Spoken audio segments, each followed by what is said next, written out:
লাগছে। এই যে বসে বললাম পারতাম না কিছু করতে। এমনি যখন কিছু দিবা না এরপর থেকে দেওয়া নেওয়াই হইব। নিজের সংসারে কেউ এমন করে? কি কথা বলো না কেন? কি হইলো, একদম চুপ হয়ে গেলা? আমার সাথে কথা বলতে 1 চাপন, রান্না করতে চাইলে 2 চাপন, কাপড় চোপড়ের জন্য 3 চাপন, সব প্যাকেজ একসঙ্গে কিনতে চাইলে 0 চাপন। শেষমেশ তুমি কল সেন্টারের মাইয়ে ঘুমাতো হয়ে গেলা। প্রতিটা কাজ দিয়ে 1000 টাকা। তোমার তো আর বাপের বাড়ি পাঠাই দিতে কয় টাকা? দুঃখিত, সেইটি করার জন্য আপনার অ্যাকাউন্টে পর্যাপ্ত পরিমাণ ব্যালেন্স নাই, কারণ আপনার কাবিন হয়েছিল 5 লক্ষ টাকা। হায় আল্লাহ, বউ থাকলেও জ্বালা, না থাকলেও। সাহেব এখন ঘুমাইতেছে। তা বলি কি, এতগুলা যে কাপড় চোপড় ধুয়ে ছাদে দিছি এগুলো কি মনে আছে?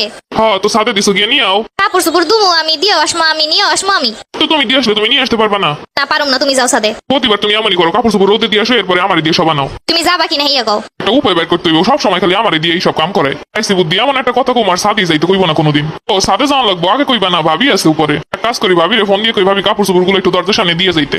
না, ভাবিরে গুলো কেমন দেখায়, হেরছে আমিই যাই। কি হইলো কামড়া? ভাবি ছাদে আছে, উনিও ছাদে যাইবো, তা তো হয় না। না তোমার যাওয়া লাগবো না, আমি যাইতাছি। আরে না, আমি যাইতেছি, তুমি থাও বাসায়, তোমার কষ্ট হয়ে গেছে অনেক। কইছি